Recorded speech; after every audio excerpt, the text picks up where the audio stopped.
따라하시죠. 애국자의 기도. 요즘 리우 올림픽 보느라 밤잠 새벽잠 혹시 설치지는 않으시는지 모르겠습니다.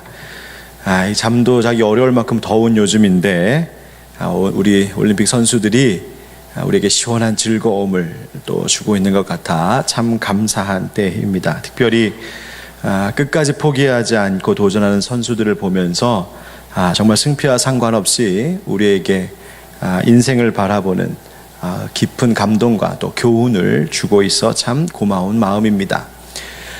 이번 올림픽에는 특별히 나라 사랑에 대한 생각을 하게 하는 그런 일이 개막식 가운데 있었습니다.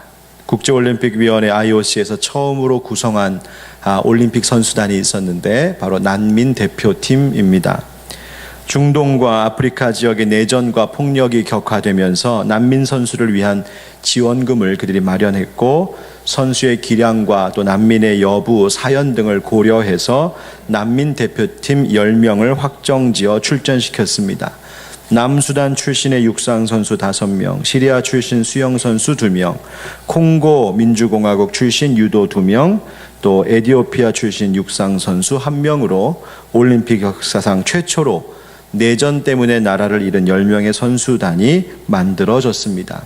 그들은 그들의 국기 대신 오륜기를 들고 입장하는 난민팀이었고, 그 모습을 보면서 모든 난민들에게 희망을 주고 있는 그들을 보며 온 세계인들은 감동했고, 현장에 참석한 이들은 모두 기립하여 박수를 치며 환영했습니다. 난민팀의 모습을 바라보며 여러분들은 어떤 생각을 하셨었습니까? 이들 중에는 내전으로 부모 잃은 이도 있었고, 동생과 헤어져 생사를 알 수 없는 선수 등 각자 사연이 많은 이들이었습니다. 밝게 웃으면서 그 조명을 받으며 올림픽이라고 하는 축제에 참여하고 있었지만, 어쩌면 그들의 마음 한 깊은 곳에는 자기 나라의 이름이 아닌 난민 대표라는 이름으로 출전해야 하는 그 현실에 얼마나 가슴 아파했을까 생각해 보았습니다. 우리 민족도 일제강점기 때 그런 적이 있었죠. 태극기가 아닌 일장기 달고 올림픽 출전했던 역사가 있습니다. 그런 거 생각해 보면 하나님께서 이 나라, 이 민족, 이 대한민국 조국을 이렇게 자유롭고 번영한 나라로 세우신 것, 허락하신 것에 대하여 우리는 깊이 감사해야 할 줄 믿습니다. 그러면서 우리나라에 대하여 또 나라의 평화, 세계 평화에 관하여서 우리 그리스도인들이 얼마나 기도해야 되는지, 또 얼마나 관심을 가져야 하는지도 생각해 보게 됩니다. 내일은 8월 15일 광복절입니다. 그래서 오늘 교회는 광복 71주년 기념하면서 우리에게 자유 주신 하나님 앞에 감사하는 광복 기념, 또 감사 주일로 지키고 있습니다. 오늘 애국하는 그리스도인에 대한 말씀을 우리가 함께 나눔으로 우리에게 대한민국 주신 하나님 감사하고, 또 이 나라와 전 세계의 진정한 평화 위하여 기도할 수 있는 우리 하늘빛 광성교회 성도들과 교회가 될 수 있기를 예수님의 이름으로 축원드립니다. 예수님께서 십자가에서 죽으시고 사흘 만에 부활하셨을 때에 제자들에게 찾아와 주님 이렇게 말씀하셨지요. 요한복음 20장 21절입니다. 함께 읽겠습니다. 시작. 예수께서 또 이르시되 평강이 있을지어다. 아버지께서 나를 보내신 것 같이 나도 너희를 보내노라. 아멘. 예수님이 제자들에게 세상이 줄 수 없는 평강을 주셨습니다. 그리고는 하신 말씀이 무엇이냐면, 하나님 아버지께서 나 예수를 이 세상에 보낸 것 같이 나도 이제 너희들을 보낸다 말씀하십니다. 어디로 보낸다는 뜻일까요? 세상으로 보낸다는 말입니다. 즉 그리스도인이라고 하는 것은 하나님께서 이 세상을 사랑하심으로 예수님을 이 땅에, 이 세상의 구원자로 보내신 것처럼 우리도 예수님 사랑, 하나님 나라의 그 평강을 가지고 세상으로 보냄받은 자들, 바로 사명 있는 이들이 그리스도인입니다. 그리스도인은 세상에 속한 사람들은 아닙니다. 그래서 세상을 사랑하거나 세상의 철학, 세상의 가치관을 따라서는 안 되겠지요.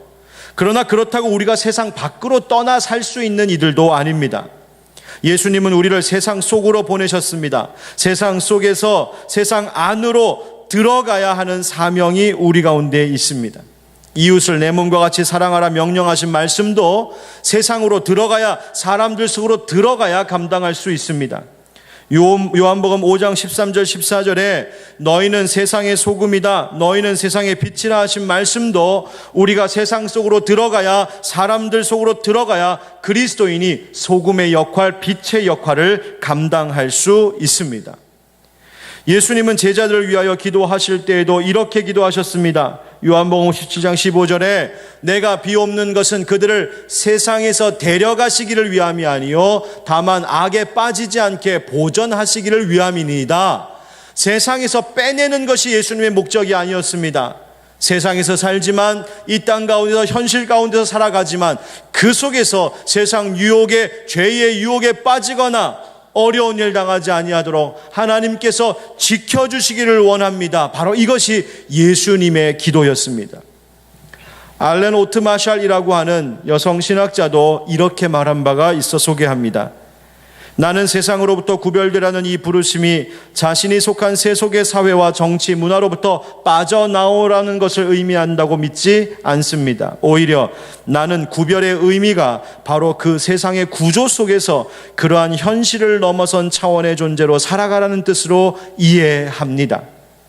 하나님께서 우리를 구별된 자로, 그리스도인으로 부르셨다라고 하는 것은 세상에서 빠져나와 살라는 의미가 아니라 세상 가운데 살지만 그러나 이 현실의 세상의 차원이 아닌 하나님 나라의 차원으로, 하나님 나라의 백성으로, 하나님 나라의 시민으로 그런 의식을 가지고 살아가는 것, 그것이 우리를 구별된 자로 부르신 하나님의 뜻이라는 겁니다.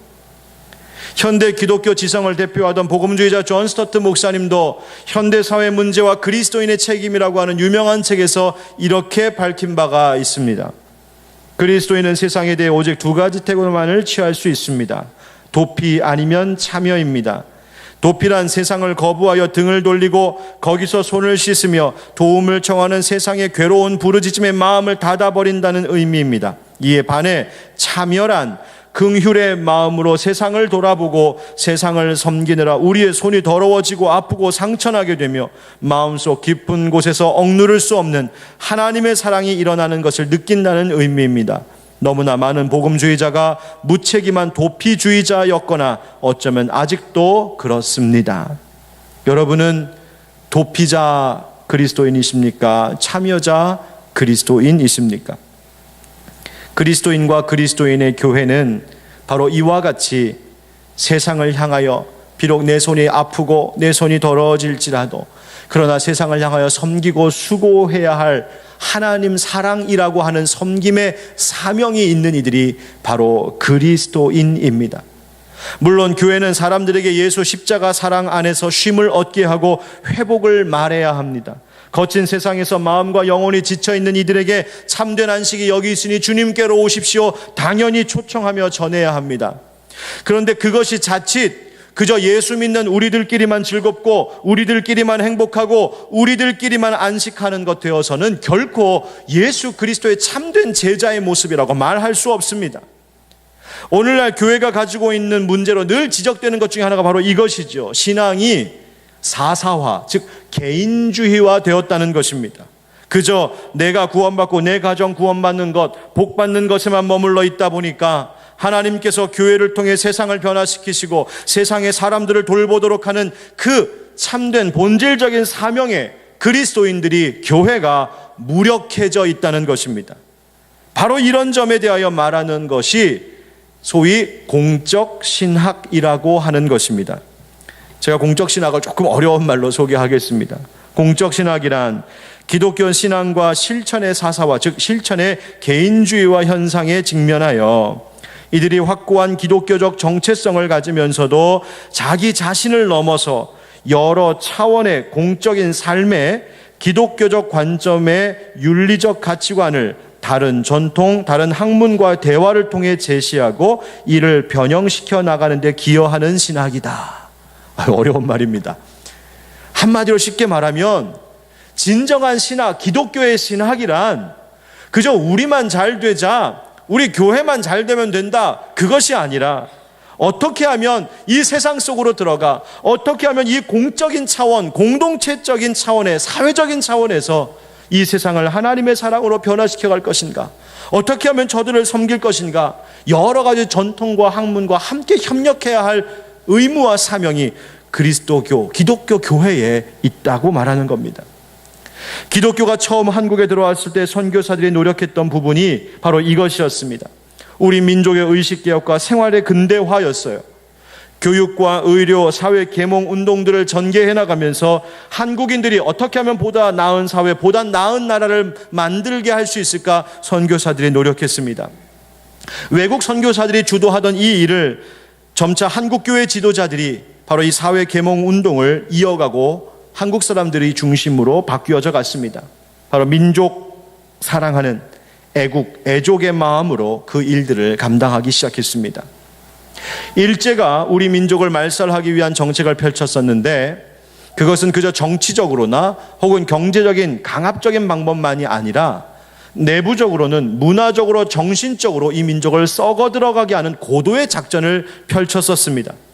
그래서 젊은이들을 퇴폐적인 문화에 젖게 만들었습니다. 술, 담배, 아편, 공창 등을 만연하게 했고 그래서 민족의 미래를 이끌어가야 할 젊은이들, 청년들이 정신적으로 문화적으로 황폐해지도록 만들어버렸습니다. 이를 간파했던 우리 교회는 당시 우리 젊은이들, 우리 민족이 이렇게 정신적으로 황폐해지면 나라가 망한다고 자각하고 나라를 살리고 민족을 깨우기 위해 여러 일들을 하기 시작했습니다.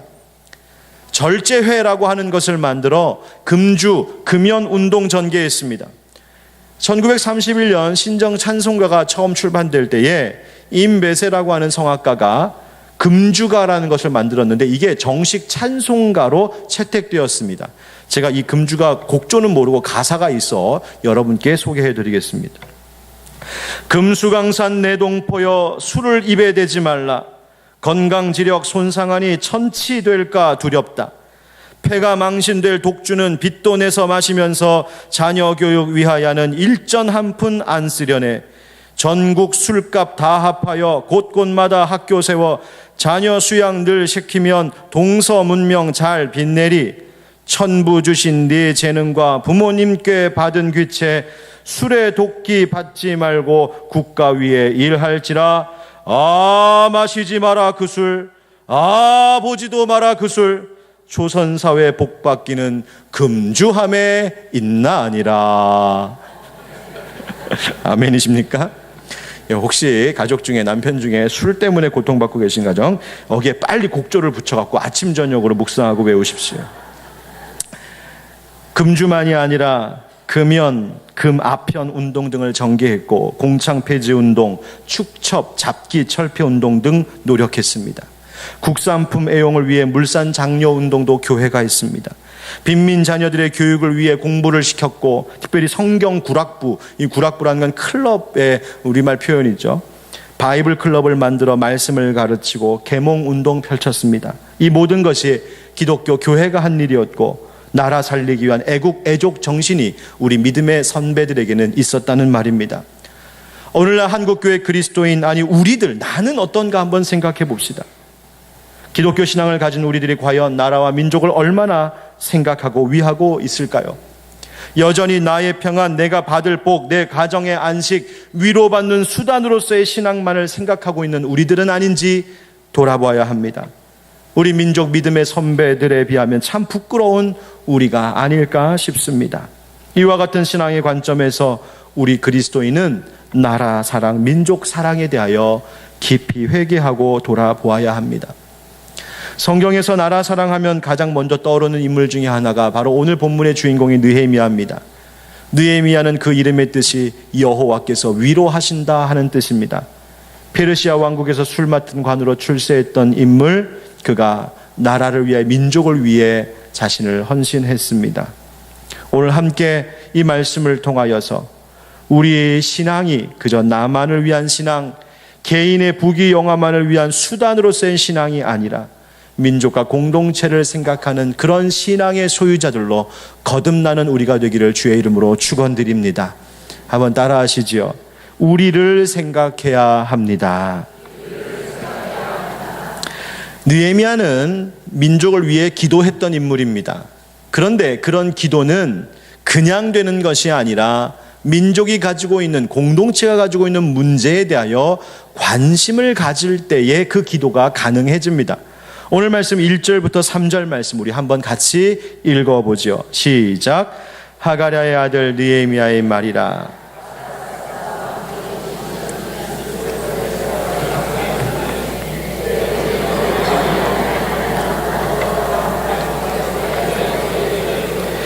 내 형제들 가운데 하나입니다. 그들이 내게 이르되 사로잡힘을 면하고 남아있는 자들이 그 지방 거기에서 큰 환난을 당하고 능욕을 받으며 예루살렘 성은 허물어지고 성문들은 불탔다 하는지라. 아멘. 느헤미야는 유대 출신이었지만, 그래서 포로의 신분이었지만 페르시아 왕궁에서 일하던 높은 지위에 있던 사람이었습니다. 그가 수산궁에 있었다고 성경이 말하죠. 이 수산궁은 페르시아 제국의 4대 수도 중에 하나로서 아주 교통이 편리한 곳이라 무역이 활성화되었던 곳입니다. 특별히 왕이 겨울에 이곳에서 진물을 주로 보았다 해서 겨울궁이라고 그렇게 알려져 있기도 합니다. 바로 거기에 느헤미야가 살았다 말합니다. 다시 말하면 느헤미야는 아주 좋은 환경, 아주 좋은 지위에서 모든 것이 풍성히 잘 갖춰진 그런 환경 속에서 살고 있었다 말합니다. 그런데 그렇게 편한 환경 가운데 있던 느헤미야가 속마음은 편치가 않았습니다. 왜냐하면 궁금하고 마음이 늘 쓰이는 대상들이 있었기 때문이에요. 바로 예루살렘과 유다에 남아있는 사람들이었습니다. 당시 고대 근동의 정복자들은 피정복민들에 대하여서 강제 이주 정책을 썼습니다. 그래서 자기가 살던 곳이 아니라 다른 곳으로 옮기게 해서 노동력을 착취했고, 특별히 자기들 민족끼리 결속력을 강화하지 못하도록 다 흐트러뜨리고 막고 통제하기 위해 그렇게 이주 정책 썼습니다. 그런데 거기에서 벗어나 아직도 예루살렘과 유대 땅에 살고 있는 몇 사람들이 있음을 알게 되었고, 그들의 형편이 어떤지 성경이 보니까 물었다 되어 있습니다. 물었다. 궁금해서 물었다. 그들이 어떻게 살고 있는지 물었다. 그렇게 말합니다. 들어보니 동포들이 큰 환난을 당하고 능욕을 받고 예루살렘 성 허물어지고 성문들은 다 불타고 모두 비참한 상태였음을 알게 되지요. 그래서 느헤미야가 가슴을 치며 슬피 울며 기도했습니다. 사랑하는 성도 여러분, 느헤미야가 평안한 환경 속에서도 거기에 그저 안주하고 내가 편안하면 됐지, 내가 잘 됐으면 됐지, 나랑 내 자식들 평안하면 됐지, 거기에 머물러 있지 않고 민족과 동포를 향하여 가졌던 그 관심에 대하여 우리는 다시 한번 생각해 보아야 합니다. 여러분, 우리가 나만 생각하는 것에서 빨리 탈피해야 합니다. 서로를 생각하고 함께 더불어 사는 방법에 대하여 우리는 함께 마음을 모으고 고민해야 합니다. 다른 사람이 어디가 아픈 곳이 없는가 살펴봐야 합니다. 어디가 아프고 힘든 이들이 있으면 돌볼 줄 아는 마음이 있어야 합니다. 나만 생각하는 것이 아니라 공동체를 생각해야 하고 전체를 생각해야 하고 그 속에서 내 역할이 무엇인지, 그리고 어떻게 하면 조화와 균형을 이룰 수 있는지 생각해야 합니다. 그렇게 내가 아닌 우리 전부를 생각하고 우리 민족에 대한 관심을 생각할 때 비로소 우리는 이 나라를 사랑한다, 이 민족을 사랑한다 말할 수 있는 줄 믿습니다. 사랑하는 성도 여러분, 그저 나 혼자만이 아니라, 그저 우리 가정만이 아니라 우리 한번 이 대한민국, 이 민족을, 이 나라를 깊이 생각해 볼 수 있는 오늘과 이번 한 주가 되기를 주의 이름으로 축원드립니다. 두 번째 따라 하시죠. 우리를 위해 중보 기도해야 합니다. 오늘 4절 말씀 한번 같이 읽겠습니다. 시작. 내가 이 말을 듣고 앉아서 울고 수일 동안 슬퍼하며 하늘의 하나님 앞에 금식하며 기도하여. 아멘. 이 민족의 아픔 앞에 느헤미야가 눈물로 기도했습니다. 즉 내가 아닌 다른 사람 위해 기도했다는 말이죠. 이것을 우리는 중보 기도라고 말합니다. 중보, 영어로 intercession이라고 하는 말은 중재와 유사한 말인데요, 둘의 멀어진 사이에 들어가 화해시키다라는 뜻이 있습니다. 먼저는 하나님과 우리가 죄로 인하여서 멀어진 이 간격을 바로 예수 그리스도께서 화해시켜 주셨습니다. 그래서 예수님이 우리의 유일한 중보자 되시는 줄 믿습니다. 그런데 그 예수님 때문에 하나님과 화목하게 된 우리들, 작은 그리스도로 살아가야 할 그리스도인들의 역할이 바로 여기에 있습니다. 하나님과 세상의 다리 역할을 해야 합니다. 이 세상의 사람과 사람들 사이에 다리 역할을 해야 됩니다. 아브라함이 소돔과 고모라가 그렇게 하나님의 심판 가운데 있게 될 때 롯을 위하여 중보기도 했습니다. 모세가 백성들, 하나님의 진노 앞에 놓여있는 이 백성들을 위해 중보기도 했습니다. 바울이 유대 민족 위에 그리했습니다. 그렇다면 느헤미야는 무엇을 위해 어떻게 기도했을까요? 우리 5절부터 11절까지의 말씀 좀 길지만 우리 민족을 위한 기도라고 생각하고 우리 함께 이 말씀을 읽음으로 기도 올리도록 하겠습니다. 함께 읽겠습니다. 시작. 이르되 하늘의 하나님 여호와 크고 두려우신 하나님이여, 주를 사랑하고 주의 계명을 지키는 자에게 언약을 지키시며 긍휼을 베푸시는 주여 간구하나이다. 이제 종이 주의 종들인 이스라엘 자손을 위하여 주야로 기도하오며 우리 이스라엘 자손이 주께 범죄한 자들을 자복하오니 주는 귀를 기울이시며 눈을 여시사 종의 기도를 들으시옵소서. 나와 내 아버지의 집이 범죄하여 주를 향하여 크게 악을 행하여 주께서 주의 종 모세에게 명령하신 계명과 율례의 규례를 지키지 아니하였나이다. 옛적에 주께서 주의 종 모세에게 명령하여 이르시되 만일 너희가 범죄하면 내가 너희를 여러 나라 가운데 흩을 것이요 만일 내게로 돌아와 내 계명을 지켜 행하면 너희 쫓긴 자가 하늘 끝에 있을지라도 내가 거기서부터 그들을 모아 내 이름을 두려고 택한 곳에 돌아오게 하리라 하신 말씀을 이제 청하건대 기억하옵소서. 이들은 주께서 일찍이 큰 권능과 강한 손으로 구속하신 주의 종들이요 주의 백성이니이다. 주여 구하오니 귀를 기울이사 종의 기도와 주의 이름을 경외하기를 기뻐하는 종들의 기도를 들으시고 오늘 종이 형통하여 이 사람 앞에서 은혜를 입게 하옵소서 하였나니라. 아멘. 느헤미야가 민족 위에 기도했습니다. 뭘 위해 기도했나요? 하나님 긍휼 베풀어 주십시오. 이 나라 이 민족 불쌍히 여겨달라고 기도했습니다. 뿐만 아니라 이 민족의 죄악에 대하여서 회개하며 기도했습니다. 느헤미야가 직접 지은 죄가 아닙니다. 그럼에도 불구하고 자기의 조상들의 그 죄, 자기의 민족이 하나님의 규례와 명령을 지키지 아니했던 그 죄를 하나님 앞에 회개하며 기도했습니다. 그리고 하나님의 명령을 기억하였고 하나님의 약속을 기억했습니다. 하나님 이 민족이 하나님의 약속을 기억해야 했습니다. 주님, 이제 우리가 회개할 때 돌아오게 해주십시오. 하나님께서 그렇게 하시겠다고 약속하지 않으셨습니까? 하나님, 우리 민족의 이 나라가 하나님의 다스림, 하나님의 통치 가운데 있게 해달라는 바로 그런 기도입니다.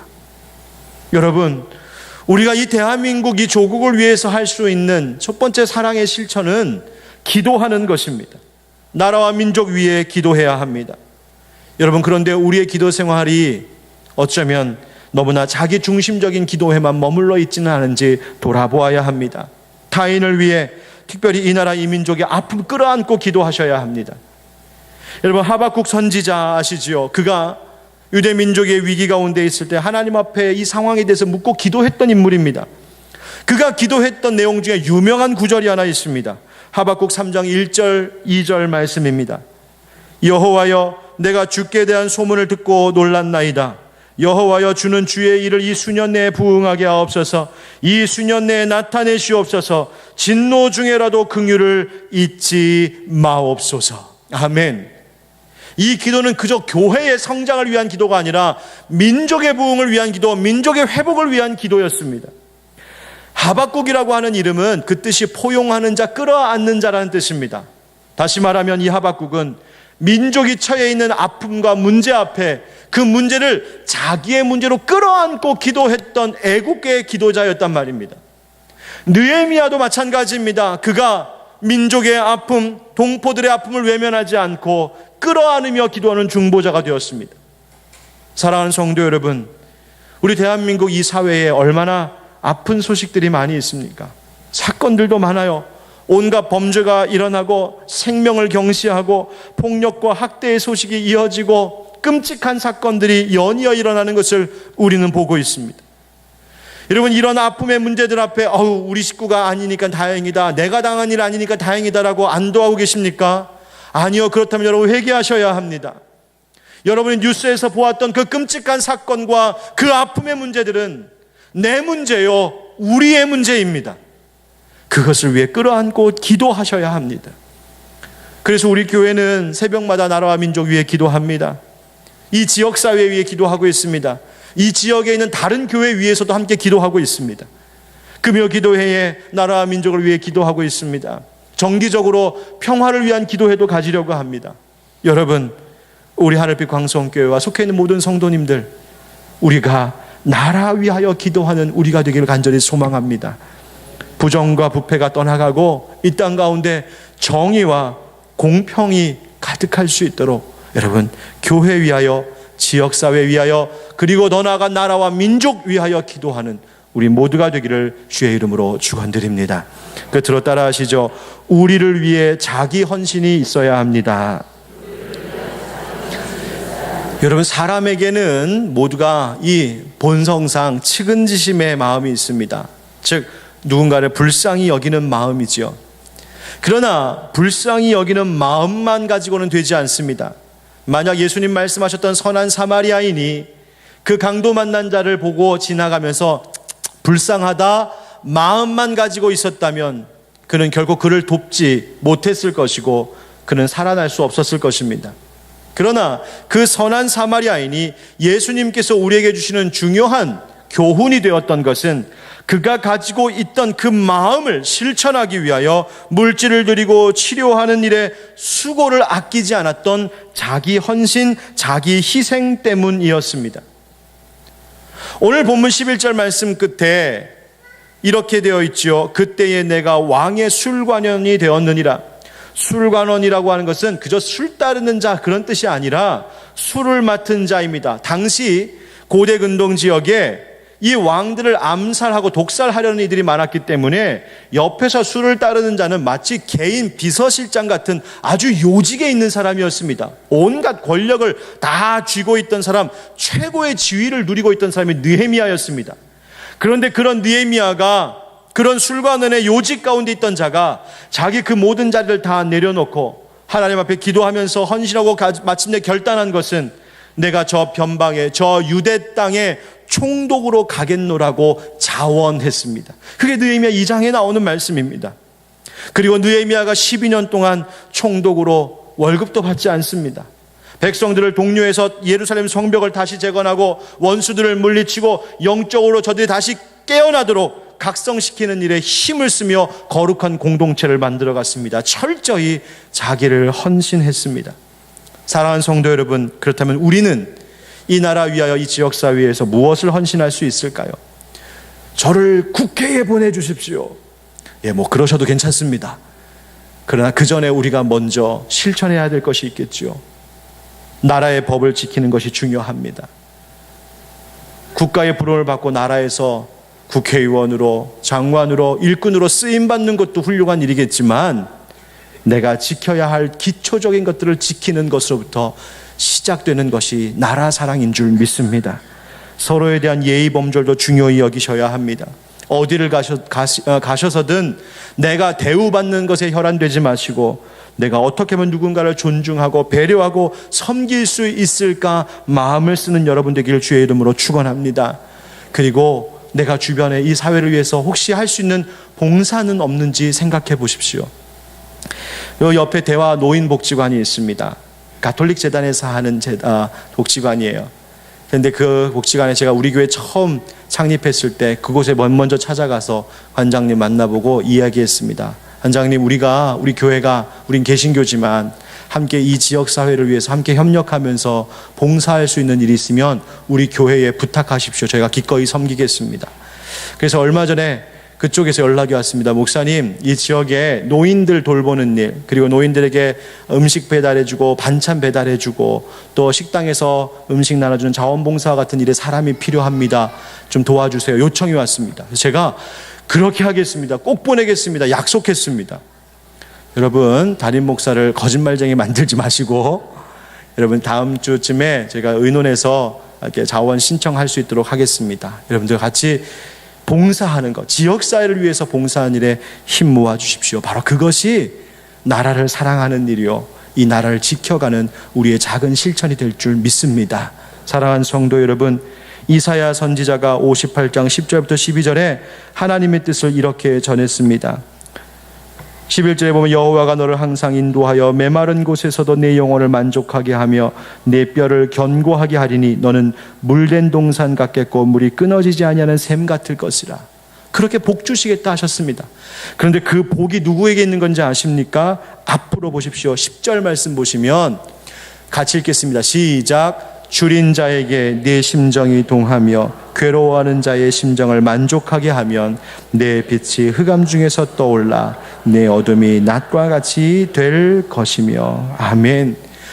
어려운 자들을 위해 마음을 쓰고 함께 살필 때 비로소 이 나라, 이 민족 복된 나라 되고 우리 역시 주님의 물된 동산과 같은 그런 복이 우리 가운데 있게 될 줄 믿습니다.